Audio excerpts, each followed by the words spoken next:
Sarah Chen walked through the grand halls of the Galactic Naval Academy.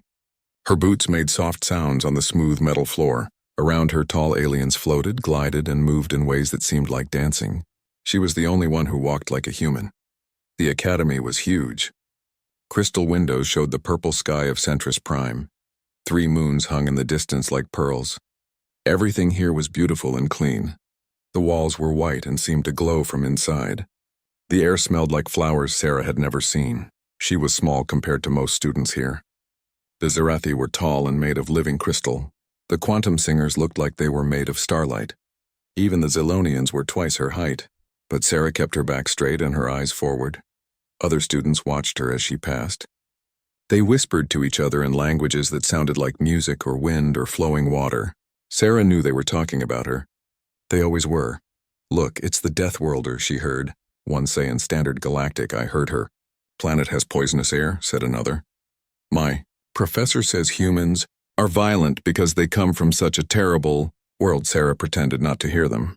She had been at the academy for 2 months now. The whispers never stopped. She was the first human ever accepted here. Everyone acted like she was some kind of dangerous animal that might attack at any moment. Her room was small but comfortable. She shared it with a Zilonian named Pip. Pip was nice enough, but he was always nervous around her. He jumped when she moved too fast. He watched her eat like he expected her to bite him. "Humans have very sharp teeth," he had said once, staring at her mouth during dinner. "They're just for eating," Sarah had replied. "Same as yours." But Pip still looked worried whenever she smiled.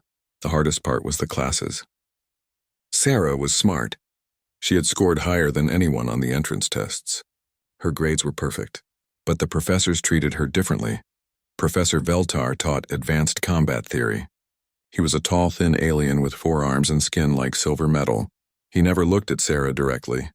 When he talked about primitive species and uncivilized warfare, his eyes always seemed to find her. "True military science," he said during one lecture, "comes from intelligent planning and careful strategy. Only primitive species rely on brute force and violence." The other students nodded. A few looked at Sarah. She kept taking notes and said nothing. Professor Veltar continued. "The great civilizations of the galaxy learned long ago that problems are solved through wisdom, not aggression. Only species from Deathworld still think violence is the answer to everything." Sarah's pen pressed harder against her tablet. Deathworlds. That was what they called Earth. Her home was a death world because humans had to fight to survive there. The gravity was too strong.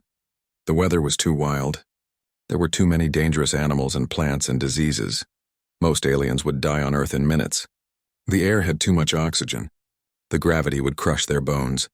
The bacteria would poison them. The radiation from the sun would burn their skin. But humans lived there. Humans were born there. Humans had built cities and art and music and spaceships there. They had looked up at the stars and decided to visit them. That made humans dangerous in the eyes of the galaxy. If they could survive on a world that deadly, what could they do to other species? After class, Sarah walked to the cafeteria. The food was good but strange. Everything was soft and mild. There were no spices that burned. No meat that was tough to chew. Everything was made for species that had never needed to fight for their meals. She sat alone at a small table. Other students gave her space. A few tables away, she could see 4 upperclassmen watching her. They had been watching her for weeks now. Crix was a Zerathi. His body was made of red crystal that caught the light and threw it back in sharp angles. He was beautiful to look at but cold. His voice sounded like breaking glass when he spoke. Nith was a quantum singer. She looked like a person made of soft light and shadow. She could move through walls when she wanted to. Her people were supposed to be very wise and peaceful. But the way she looked at Sarah was not peaceful. Gorvak was a titan. He was huge, with muscles like rocks and skin like gray stone. His people were strong but proud of being gentle. They said violence was beneath them now. They had evolved past such things. Sela was a Delphine. Her people lived in the oceans of their world. She had smooth blue skin and large dark eyes. She moved like she was swimming even when she walked. Delphines were supposed to be kind and caring. But Sela's eyes were cold when she looked at Sarah. All 4 of them came from important families. Their parents were generals or admirals or politicians. They had grown up expecting respect and getting it. They were not used to anyone being different from them. Sarah finished her meal and got up to leave. As she walked past their table, Crix spoke. "Be careful, Deathworlder," he said. His voice was quiet but clear. "This academy has standards." Sarah stopped and looked at him. For a moment, something moved behind her eyes. It was quick, like lightning, but Crix saw it. He leaned back slightly, then Sarah smiled. It was a small, polite smile. "I'll remember that," she said. She walked away without looking back. But her hands were steady and her steps were sure. She looked calm. She looked peaceful. Crix watched her go. For some reason, he felt cold. That night, Sarah sat in her room doing homework. Pip was at his desk across from her. He kept glancing at her when he thought she wasn't looking. "Sarah," he said finally, "can I ask you something?" "Sure," she said, not looking up from her tablet. "Is it true what they say about Earth? About how dangerous it is?" Sarah stopped reading. She thought about home. She thought about summer storms that could level buildings. She thought about animals that could kill with a bite or a sting. She thought about diseases that had killed millions before humans learned to fight them.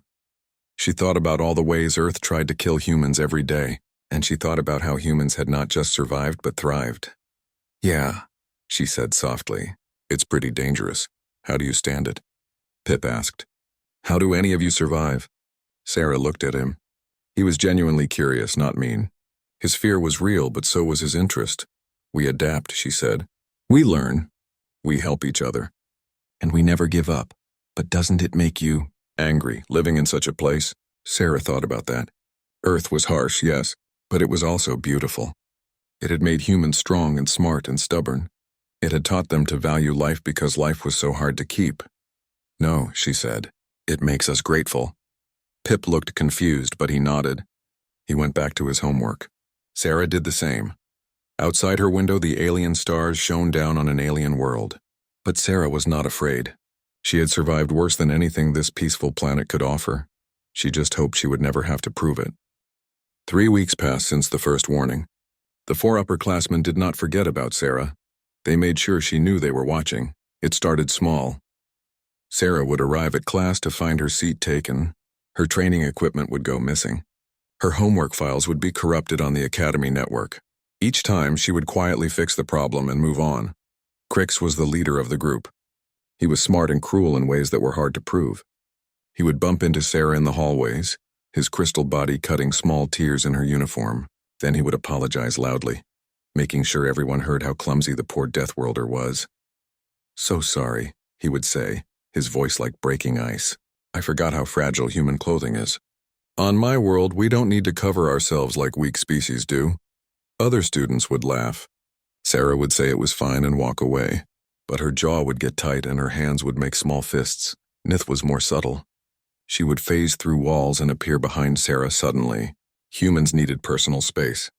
They did not like being surprised. Nith knew this. She would materialize right next to Sarah during meals or study time.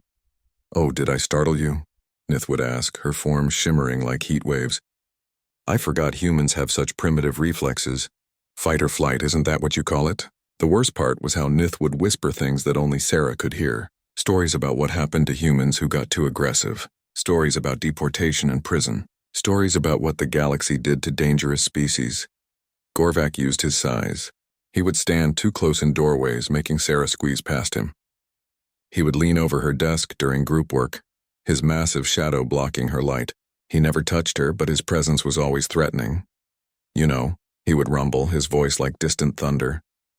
"My people used to be warriors too, but we grew beyond such things. We learned that true strength comes from peace.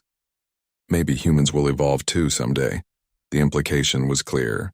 Humans were still primitive, still violent, still dangerous. Sela was the most hurtful because she pretended to be kind. She would sit with Sarah sometimes, asking innocent questions that were really insults. "Do you miss the violence of your world?" she would ask, her voice soft and caring. "It must be so hard to control those aggressive instincts here. We all admire how well you're doing." For a human, I mean. The 4 of them worked together perfectly. They never did anything that could be reported. They were always polite. They always had excuses. They were from important families, so professors trusted them. Sarah's grades stayed perfect, but she was alone. Other students saw how the 4 treated her and stayed away. Nobody wanted to anger the Academy's elite. Pip tried to be supportive, but he was scared too. Maybe you should talk to someone, he said one night after finding Sarah with another torn uniform. A professor or a counselor? And say what? Sarah asked. That they're being mean to me? That they're making me feel unwelcome? Yes, that's exactly what you should say, Sarah shook her head. They'll say I'm being too sensitive. That I need to adapt better. That this is what happens when a violent species tries to join civilized society. Pip looked sad, but he didn't argue. He had heard professors say similar things. The breaking point came during lunch in the main cafeteria. Sarah was eating alone as usual when the four approached her table. Students at nearby tables went quiet and watched. Crick spoke first. Attention, everyone, he said, his voice carrying across the room. I want to share something important about academy safety. More students turned to look. Sarah kept eating, but her shoulders tensed.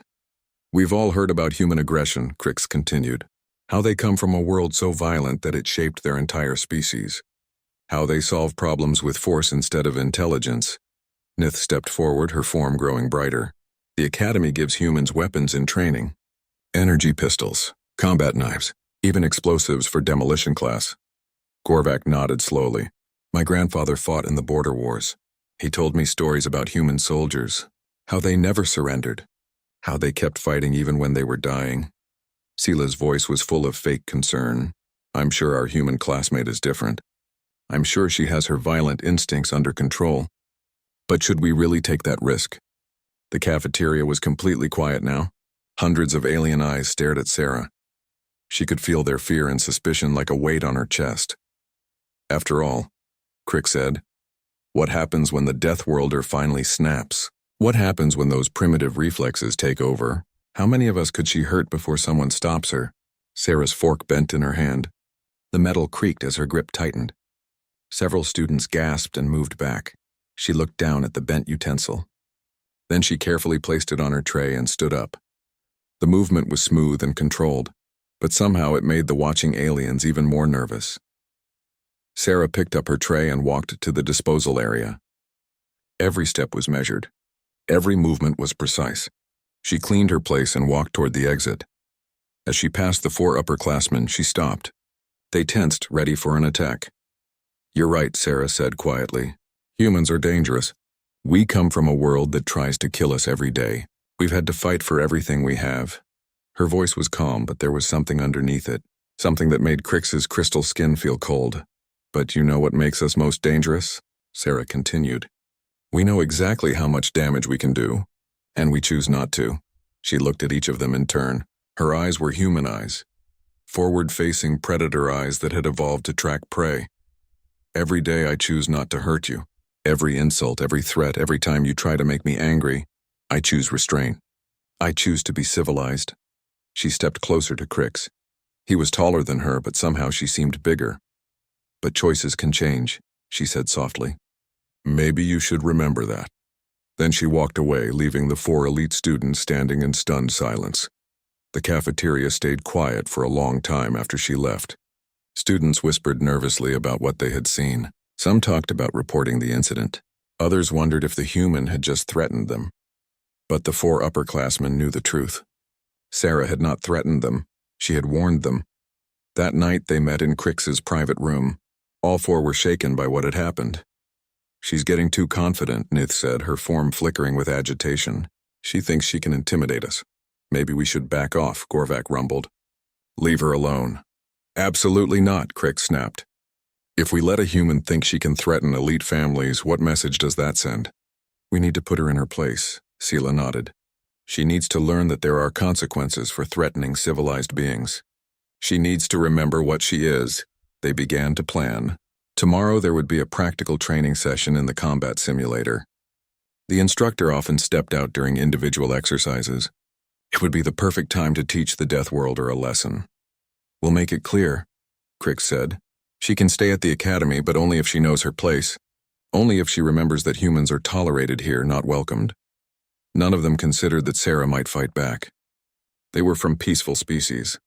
Violence was something their ancestors had abandoned long ago. They had forgotten what their own predators had looked like. They had never learned to recognize the warning signs of a cornered animal. They thought they were the hunters. They were wrong. The combat training room was large and white, with soft mats covering the floor. Practice weapons hung on the walls, training knives with dull edges, practice pistols that fired harmless light, and padded clubs for close combat drills. Instructor Vex was a tall Corvan with forearms and skin like green leather. He was one of the few professors who treated Sarah fairly. He had served in the military and understood that combat skills were tools, not signs of savagery. "Today we practice defensive responses," he announced to the class. "You will face simulated attacks and demonstrate proper techniques. Remember, the goal is to neutralize threats while minimizing harm to attackers." Sarah nodded along with the other students. She had been looking forward to this class. Physical training was one area where she felt confident. Human reflexes and coordination were excellent, even by galactic standards. "I will call you forward one at a time," Vex continued. "The rest of you will observe and learn." "Chen, you're first." Sarah stepped onto the practice mat. Around her, the combat simulator created holographic attackers, basic shapes that moved in predictable patterns. This was elementary-level training meant to build confidence. She moved through the exercise smoothly. Duck under a swing, sidestep a charge, redirect momentum to send attackers tumbling harmlessly away. Her movements were controlled and precise. Several students watched with interest instead of fear. "Well done," Vex said when she finished. "Your technique shows excellent restraint and efficiency. Next, Telak, you're up." Sarah stepped off the mat and moved to the side of the room. Vex began setting up the next exercise. Then his communicator beeped. "I need to step out briefly," he announced. "Emergency message from the command staff. Continue observing the exercise, but no one else practices until I return." The instructor left, the door sliding shut behind him. The room fell quiet except for the soft hum of the simulator. Sarah was checking her equipment when she heard footsteps behind her. She turned to see Krix, Nith, Gorvak, and Sela approaching. The other students in the room suddenly found reasons to look elsewhere or leave entirely.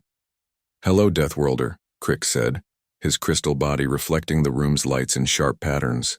"We thought this would be a good time to test your reflexes." Sarah stood up slowly. "The instructor said no practice until he returns." "Oh, this isn't practice," Nith said, her form shimmering as she partially phased. "This is a demonstration.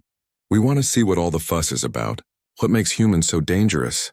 The force spread out around her. It was subtle, but Sarah noticed. They were positioning themselves to attack from multiple angles. Her body began to respond automatically, heart rate increasing, muscles preparing, senses sharpening. "I don't want any trouble," Sarah said calmly. "No trouble," Gorvak rumbled, flexing his massive hands.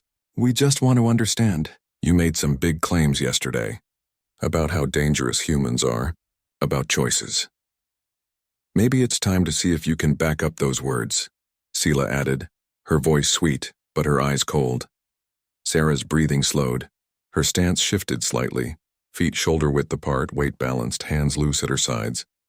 To most observers, she looked relaxed, but her body was coiling like a spring. "Walk away," she said quietly. "All of you. Right now." Krix laughed, the sound like breaking crystal. "Or what? You'll show us how violent humans really are? Prove that your species doesn't belong among civilized beings?" "Last warning," Sarah said. "We're not afraid of—" Krix began, then he lunged. 0 to 3 seconds.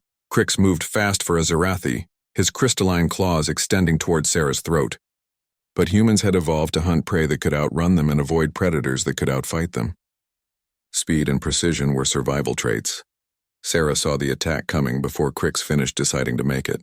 She read it in the tension of his shoulders, the shift of his weight, the angle of his approach. By the time he moved, she was already responding. She stepped left and slightly back, letting his claws whistle past her face. Her right hand came up in a precise strike to the joint where his arm connected to his torso. Zarathi were strong, but their joints were vulnerable points where the crystal matrix was thinner. The impact sent vibrations through Krix's entire body. His arm went numb and his momentum carried him forward into the wall. He hit with a sound like a chandelier falling and slid to the floor, stunned. 3 to 6 seconds. Nith tried to use her quantum abilities, beginning to phase shift to become intangible. But phasing took concentration and Sarah was already moving. Humans were persistence hunters. They never stopped, never gave up, never let prey escape. Sarah covered the distance to Nith in 2 quick steps. The quantum singer was still partially solid when Sarah's palm strike caught her in the center of her chest. The impact disrupted Nith's phasing ability and sent her stumbling backward. Before Nith could recover, Sarah followed up with a precise strike to a nerve cluster on her neck. Nith's form flickered once and then solidified completely as she collapsed unconscious. 6 to 9 seconds. Gorvak was the most dangerous opponent. Huge, strong, and with natural armor. But he moved like he was underwater compared to Sarah's enhanced reflexes. Adrenaline was flooding her system now, a chemical inheritance from ancestors who had faced saber-toothed cats and dire wolves. The Titan threw a massive punch that could have shattered stone. Sarah ducked under it and used his own force against him, grabbing his extended arm and using a hip throw to send him tumbling across the mat. Gorvak was tough.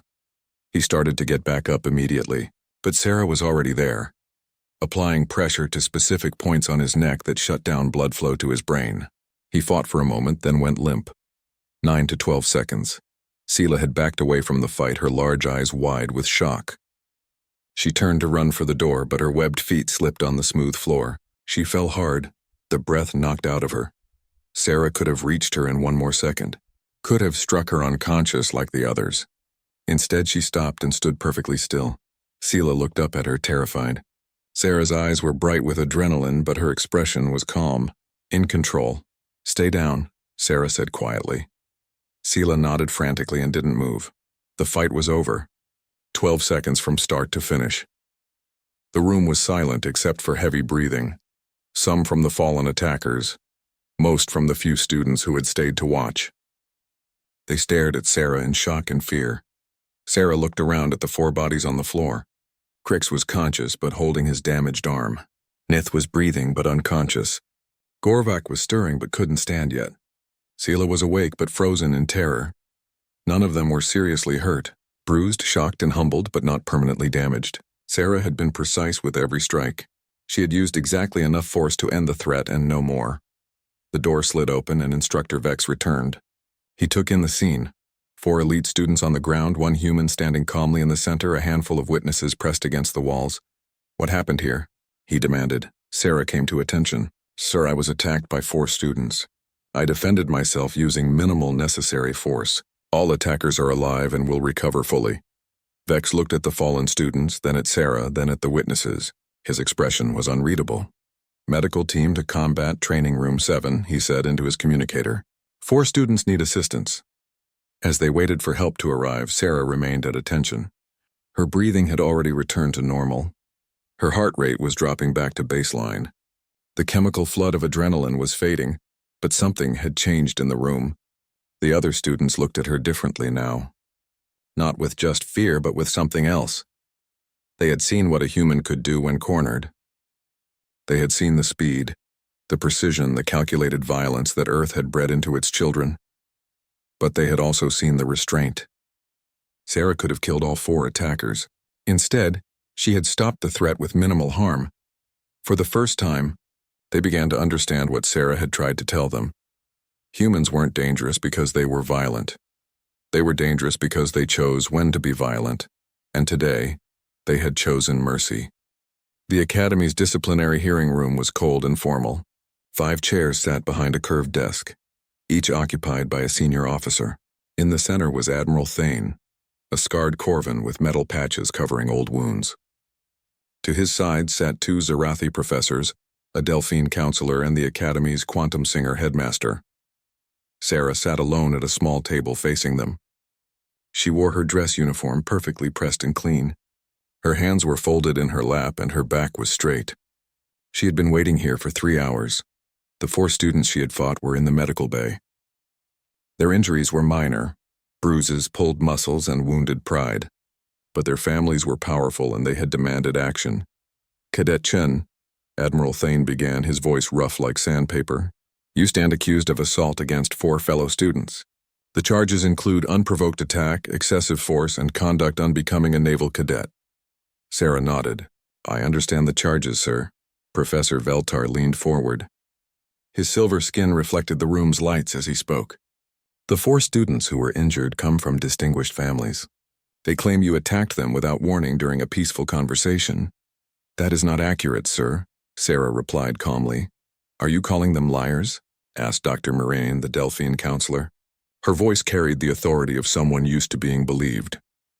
"I am stating that their version of events is incorrect," Sarah said. "I was attacked first. I defended myself." Headmaster Quillnox shimmered with disapproval. His quantum-shifted form made his emotions visible as waves of color. "Even if that were true, was such violence necessary? Could you not have simply called for help?" Sarah considered the question seriously. "Sir, the attack lasted 12 seconds. There was no time to call for help. I used the minimum force necessary to neutralize the threat." "Minimum force?"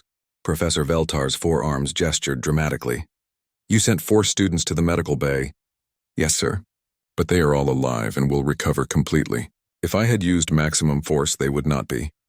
The room fell quiet. The casual way Sarah spoke about killing made several officers uncomfortable. This was exactly what they feared about humans: the easy familiarity with violence. Admiral Thane studied Sarah carefully. Unlike the others, he had fought alongside humans during the frontier wars. He had seen what they could do when truly unleashed. "Cadet Chen," he said, "walk us through exactly what happened. Leave nothing out." Sarah began to speak. Her voice was steady and clear as she described the weeks of harassment, the accidents that destroyed her equipment, the whispered threats and public humiliation, the systematic campaign to make her life miserable. "Why didn't you report these incidents?" Dr. Marine asked. "I did not believe anyone would take action against students from such prominent families," Sarah replied honestly. "Especially not to protect a human." The officers shifted uncomfortably. They knew she was right. Sarah continued with her account of the actual fight. She described each move in clinical detail: the angles of attack, the precise nerve strikes, the careful application of force. Her description was so exact that it sounded like a medical report. "You speak of violence very casually," Professor Veltar observed. "Does this not concern you?" "Sir, I speak of it accurately," Sarah corrected. "Violence is a tool, like a scalpel or a hammer. It can be used crudely or precisely. The choice depends on the user. But humans seem to choose violence more often than other species," Dr. Marine said. "Your homeworld has a history of constant warfare." Sarah was quiet for a moment. When she spoke, her voice was softer. "Yes, humans fight. We always have. But do you know why?" She looked at each officer in turn. "Earth is a hard world. Everything there tries to kill you. The weather, the animals, the plants, even the bacteria. Humans learned to fight because we had to. We fought the cold and the heat. We fought predators and diseases. We fought each other when resources were scarce." Her voice grew stronger. "But we also learned to work together, to share resources, to build societies where the strong protect the weak. We learned that our greatest weapon against a hostile universe was cooperation." Admiral Thane leaned back in his chair. "Continue." "Humans don't fight because we're savage, sir. We fight because we know what it costs. Every human child learns about war, about violence, about death. We teach them these things so they understand what they're choosing when they pick up a weapon." Sarah stood up, her movement sharp and controlled. Other species evolved on peaceful worlds. They gave up violence because they could afford to. They forgot what it looks like, what it costs, how to control it.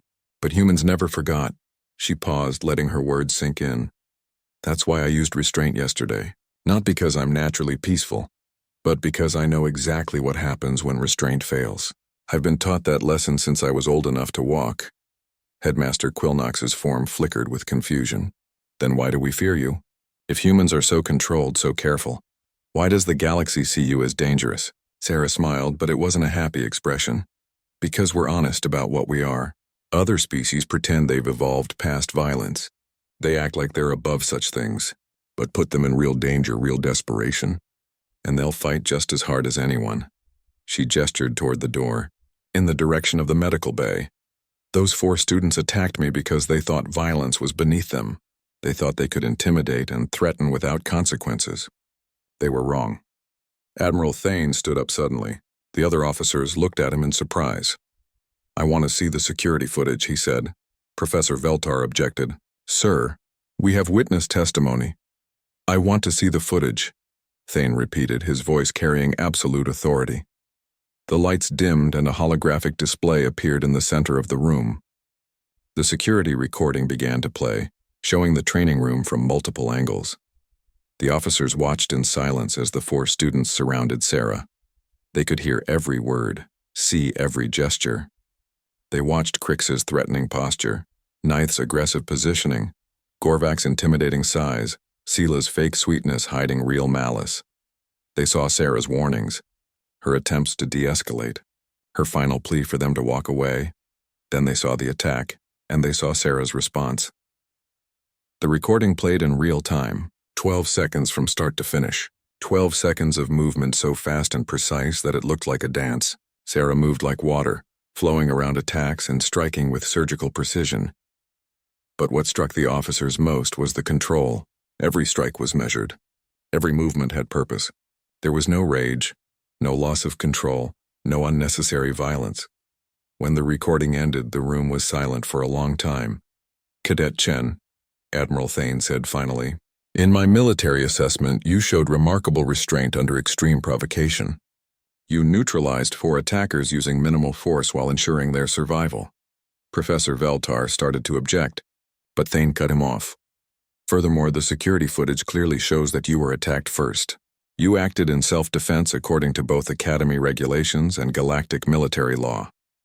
The Admiral looked at the other officers. "As for the charges against Cadet Chen, I recommend they be dropped immediately. Instead, I recommend commendations for tactical excellence and adherence to the principles of proportional response." Dr. Mirani looked uncomfortable. "Admiral, the families of the injured students are demanding. The families of the injured students should be grateful their children are alive," Thane interrupted. "Based on what I just saw, Cadet Chen could have killed all 4 of them. Instead, she chose mercy." He turned to Sarah. "Cadet, you asked an important question earlier. You asked why the galaxy fears humans. I'll tell you why." Thane's scarred face was serious. "We fear you because you force us to confront what we really are. We like to pretend we've evolved past violence, past aggression, past the ugly parts of survival. But humans never forgot those lessons." He paused. "When we look at humans, we see what we used to be, and what we might have to become again if the galaxy gets dangerous enough." Sarah nodded slowly. "And that scares you?" "Yes," Thane admitted. "But it also makes you valuable, because sometimes the galaxy needs people who remember how to fight." The hearing was over. The charges were dropped. The 4 attackers would face discipline for assault and conduct violations. As Sarah left the hearing room, she felt something had changed. Not just in how others saw her, but in how she saw herself. She was still the same person who had walked into the academy months ago. But now she understood her place in this wider galaxy. Humans weren't here to prove they could be peaceful. They were here to remember what peace was worth fighting for. 2 weeks after the hearing, Sarah walked through the academy halls and noticed something different. Students no longer moved away when they saw her coming. Instead, they watched her with curiosity. Some even nodded respectfully as she passed. The change had started immediately after news of the hearing spread. Word traveled fast in the academy. A human cadet had been attacked by 4 elite students and had put them all in the medical bay in 12 seconds. But more importantly, Admiral Thane had publicly praised her restraint and tactical skill. Sarah's first indication of the shift came during Professor Veltar's combat theory class. The silver-skinned instructor had always ignored her before, but now he looked directly at her when he spoke. "Today we will discuss the concept of proportional response," he announced. "The principle that defensive force should match the level of threat faced." His forearms gestured to include the whole class. Some species believe that any violence is excessive. Others believe that overwhelming force is always the correct response. But true tactical wisdom lies in using exactly the amount of force needed to achieve your objective. Veltar paused and looked straight at Sarah. "Cadet Chen, perhaps you could share your thoughts on this principle." The class turned to look at her. A few weeks ago, their stares would have been hostile or fearful. Now they seemed genuinely interested in what she had to say. Sarah stood up. "Sir, I believe proportional response requires understanding the full range of options available. You can't choose the right amount of force if you don't know what maximum force looks like." "Explain," Veltar said. "Most conflicts can be resolved without violence. But if violence becomes necessary, you need to end the threat quickly and completely. The goal is to stop the fight, not to punish the attacker." A Zalonian student raised his hand. "But how do you know when to stop? How do you control yourself once the fighting starts?" Sarah considered the question carefully. training, practice, and understanding the consequences of your actions. Every human child learns about war and violence not to make us more aggressive, but to teach us responsibility. Another student spoke up, a young quantum singer. My people say that studying violence makes species more violent, that focusing on peaceful solutions is better. Peaceful solutions are always better, Sarah agreed. But what happens when someone chooses violence against you? What happens when peaceful species face an enemy that doesn't want to talk? The classroom was quiet. These students had grown up in a galaxy where major wars were rare. Violence was something that happened on frontier worlds far from civilized space. The galaxy is peaceful now because someone is willing to fight to keep it that way, Sarah continued. Military academies exist because sometimes talking isn't enough. Professor Veltar nodded slowly. An interesting perspective.